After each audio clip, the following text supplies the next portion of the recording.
بسم الله الرحمن الرحيم. الحمد لله الذي أنزل على عبده الكتاب ولم يجعل له عوجا قيما لينذر بأسا شديدا من لدنه ويبشر المؤمنين الذين يعملون الصالحات أن لهم أجرا حسنا ماكثين فيه أبدا وينذر الذين قالوا اتخذ الله ولدا ما لهم به من علم ولا لآبائهم كبرت كلمة تخرج من أفواههم إن يقولون إلا كذبا فلعلك باخع نفسك على آثارهم إن لم يؤمنوا بهذا الحديث أسفا إنا جعلنا ما على الأرض زينة لها لنبلوهم أيهم أحسن عملا وإنا لجاعلون ما عليها صعيدا جرزا أم حسبت أن أصحاب الكهف والرقيم كانوا من آياتنا عجبا إذ أوى الفتية إلى الكهف فقالوا ربنا آتنا من لدنك رحمة وهيئ لنا من أمرنا رشدا فضربنا على آذانهم في الكهف سنين عددا ثم بعثناهم لنعلم أي الحزبين أحصى لما لبثوا أمدا نحن نقص عليك نبأهم بالحق إنهم فتية آمنوا بربهم وزدناهم هدى وربطنا على قلوبهم إذ قاموا فقالوا ربنا رب السماوات والأرض لن ندعو من دونه إلها لقد قلنا إذا شططا هؤلاء قومنا اتخذوا من دونه آلهة لولا يأتون عليهم بسلطان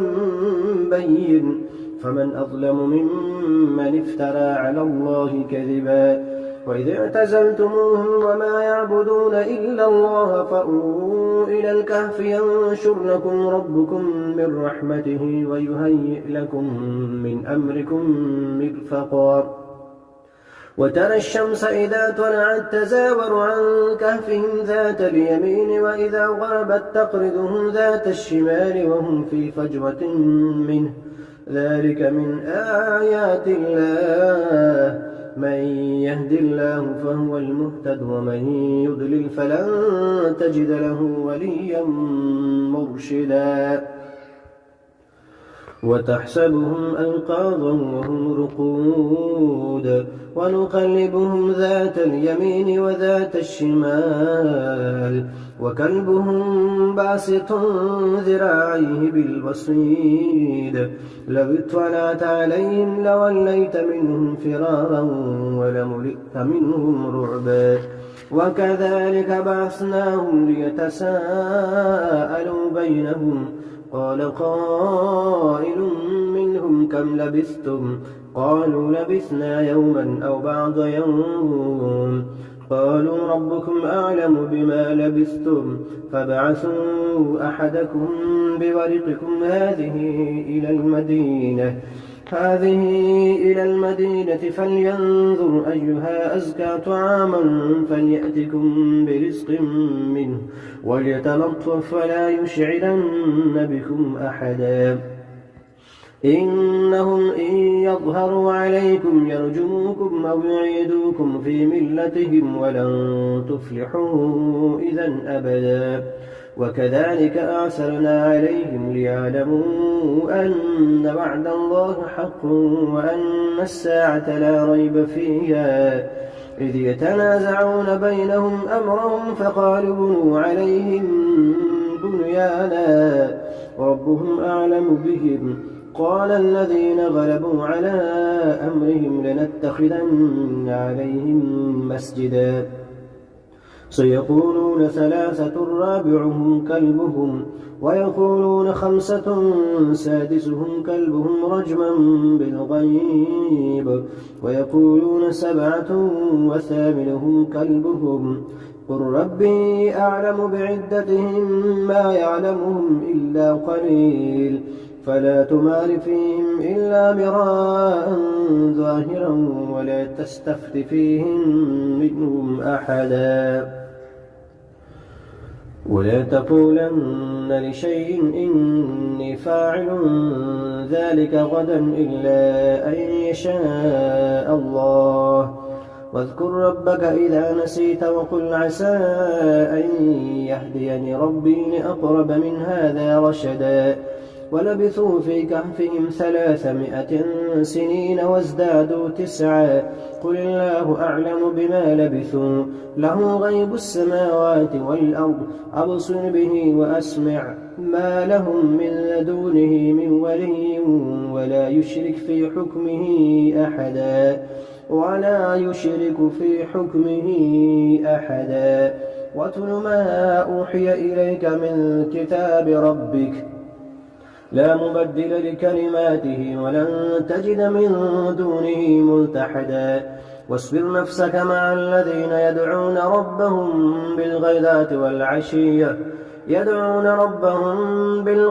والعشي يريدون وجهه ولا تعد عيناك عنهم تريد زينة الحياة الدنيا ولا تطع من أغفلنا قلبه عن ذكرنا واتبع هواه وكان أمره فرطا وقل الحق من ربكم فمن شاء فليؤمن ومن شاء فليكفر إنا أعتدنا للظالمين نارا أحاط بهم سرادقها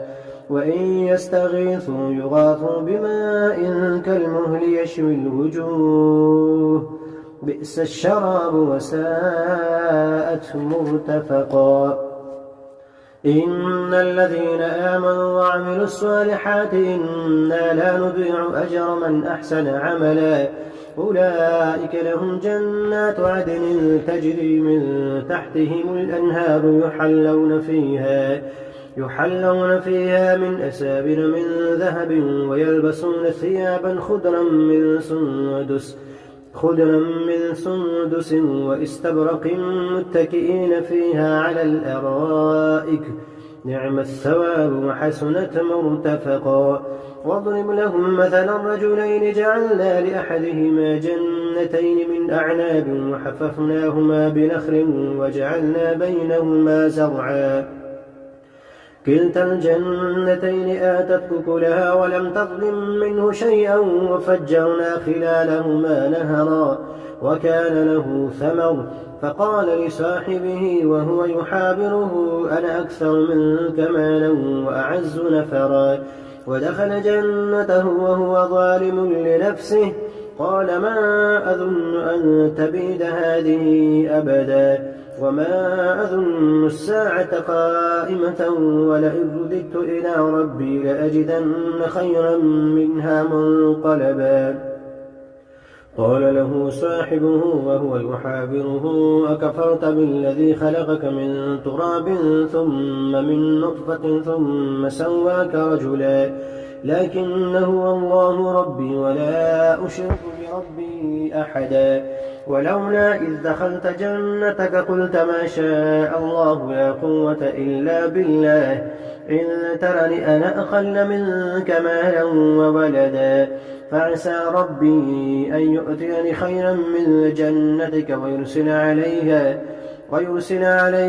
حسبانا من السماء فتصبح صعيدا زلقا أو يصبح ماؤها غورا فلن تستطيع له طلبا وأحيط بثمره فأصبح يقلب كفيه على ما أنفق فيها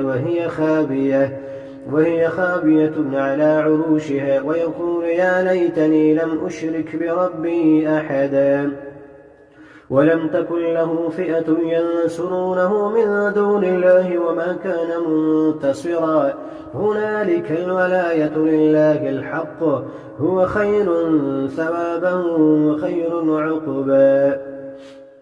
واضرب لهم مثل الحياة الدنيا كماء إن أنزلناه من السماء فاختلط به نبات الأرض فأصبح هشيما تذروه الرياح وكان الله على كل شيء مقتدرا المال والبنون زينة الحياة الدنيا والباقيات الصالحات خير عند ربك ثوابا وخير أملا ويوم نسير الجبال وترى الأرض بارزة وحشرناهم فلم نغادر منهم أحدا وعرضوا على ربك صفا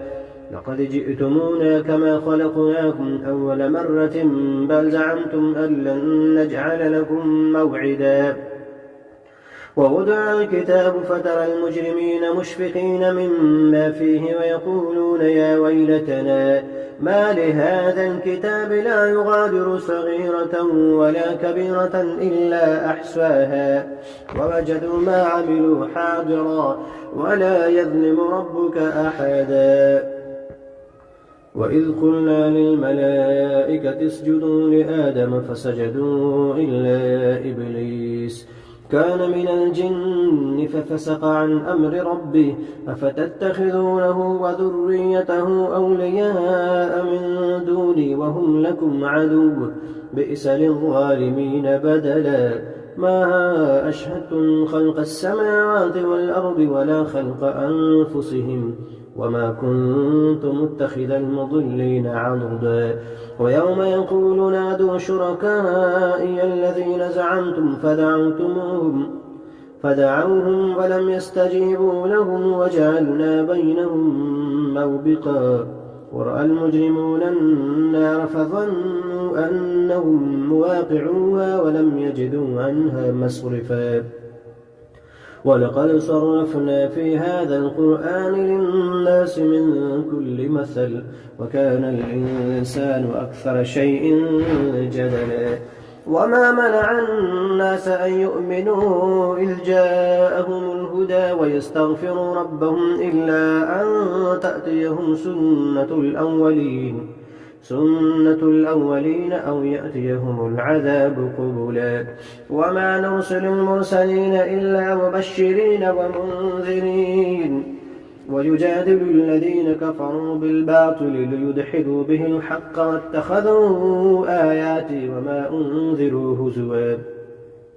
ومن أظلم ممن ذكر بآيات ربه فأعرض عنها ونسي ما قدمت يداه إنا جعلنا على قلوبهم أكنة أن يفقهوه وفي آذانهم وقرا وإن تدعهم إلى الهدى فلن يهتدوا إذا أبدا وربك الغفور ذو الرحمة لو يؤاخذهم بما كسبوا لعجل لهم العذاب بل لهم موعد لن يجدوا من دونه موئلا وتلك القرى أهلكناهم لما ظلموا وجعلنا لمهلكهم موعدا وإذ قال موسى لفتاه لا أبرح حتى أبلغ مجمع البحرين أو أمضي حقبا فلما بلغا مجمع بينهما نسيا حوتهما فاتخذ سبيله في البحر سربا فلما جاوزا قال لفتاه آتنا غداءنا لقد لقينا من سفرنا هذا نصبا قال أرأيت إذ أوينا إلى الصخرة فإني نسيت الحوت وما أنسانيه إلا الشيطان أن أذكره واتخذ سبيله في البحر عجبا قال ذلك ما كنا نبغي فارتد على آثارهما قصصا فوجدا عبدا من عبادنا آتيناه رحمة من عندنا وعلمناه من لدنا علما قال له موسى هل أتبعك على أن تعلمني مما علمت رشدا قال إنك لن تستطيع معي صبرا وكيف تصبر على ما لم تحط به خبرا قال ستجدني إن شاء الله صابرا ولا أعصي لك أمرا قال فإن اتبعتني فلا تسألني عن شيء حتى أحدث لك منه ذكرا فانطلقا حتى إذا ركبا في السفينة خرقها قال أخرقتها لتغرق أهلها لقد جئت شيئا إمرا قال ألم أقل إنك لن تستطيع معي صبرا قال لا تؤاخذني بما نسيت ولا ترهقني من أمري عسرا فانطلقا حتى إذا لقيا غلاما فقتله قال أقتلت نفسا زكية بغير نفس لقد جئت شيئا نكرا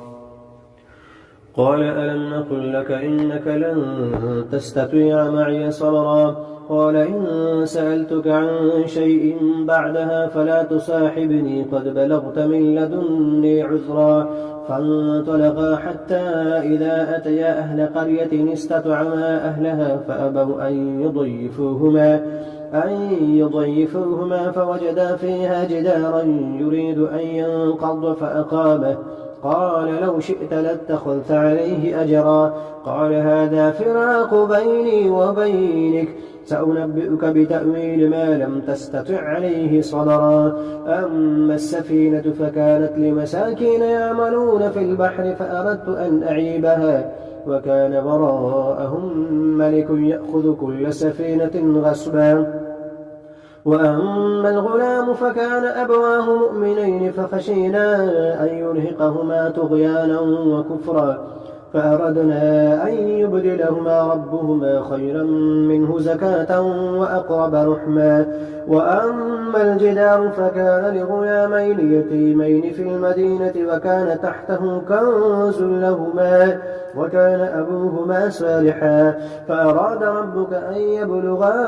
أشدهما ويستخرجا كنزهما رحمة من ربك وما فعلته عن أمري ذلك تأويل ما لم تستطع عليه صبرا ويسألونك عن ذي القرنين قل سأتلو عليكم منه ذكرا إنا مكنا له في الأرض وآتيناه من كل شيء سببا فأتبع سببا حتى إذا بلغ مغرب الشمس وجدها تغرب في عين حمئة ووجد عندها قوما قلنا يا ذا القرنين إما أن تعذب وإما أن تتخذ فيهم حسنا قال أما من ظلم فسوف نعذبه ثم يرد إلى ربه فيعذبه عذابا نكرا وأما من آمن وعمل صالحا فله جزاء الحسنى وسنقول له من أمرنا يسرا ثم أتبع سببا حتى إذا بلغ مطلع الشمس وجدها تطلع على قوم لم نجعل لهم من دونها سترا كذلك وقد أحطنا بما لديه خبرا ثم أتبع سببا حتى إذا بلغ بين السدين وجد من دونهما قوما لا يكادون يفقهون قولا قالوا يا ذا القرنين إن يأجوج ومأجوج مفسدون في الأرض فهل نجعل لك خرجا على أن تجعل بيننا وبينهم سدا قال ما مكنني فيه ربي خير فأعينوني بقوة أجعل بينكم وبينهم ردما آتوني زبر الحديد حتى إذا ساوى بين الصدفين قال انفخوا حتى إذا جعله نارا قال آتوني أفرغ عليه قطرا فما استطاعوا أن يظهروه وما استطاعوا له نقبا قال هذا رحمة من ربي فإذا جاء وعد ربي جعله دكاء وكان وعد ربي حقا وتركنا بعضهم يومئذ يموج في بعض ونفخ في السور فجمعناهم جمعا وعرضنا جهنم يومئذ للكافرين عرضا الذين كانت أعينهم في غطاء عن ذكري وكانوا لا يستطيعون سمعا أفحسب الذين كفروا أن يتخذوا عبادي من دوني أولياء إنا أعتدنا للكافرين نزلا قل هل ننبئكم بالأخسرين أعمالا الذين ضل سعيهم في الحياة الدنيا وهم يحسبون أنهم يحسنون صنعا أولئك الذين كفروا بآيات ربهم ولقائه فحبطت أعمالهم فلا نقيم لهم يوم القيامة وزنا إن الذين آمنوا ذلك جزاؤهم جهنم بما كفروا واتخذوا آياتي ورسلي هزوا إن الذين آمنوا وعملوا الصالحات كانت لهم جنات الفردوس نزلا خالدين فيها لا يبغون عنها حولا قل لو كان البحر مدادا لكلمات ربي لنفد البحر قبل أن تنفد كلمات ربي ولو جئنا بمثله مددا قل إنما أنا بشر مثلكم يوحى إلي أنما إلهكم إله واحد فمن كان يرجو لقاء ربه فليعمل عملا صالحا ولا يشرك بعبادة ربه أحدا.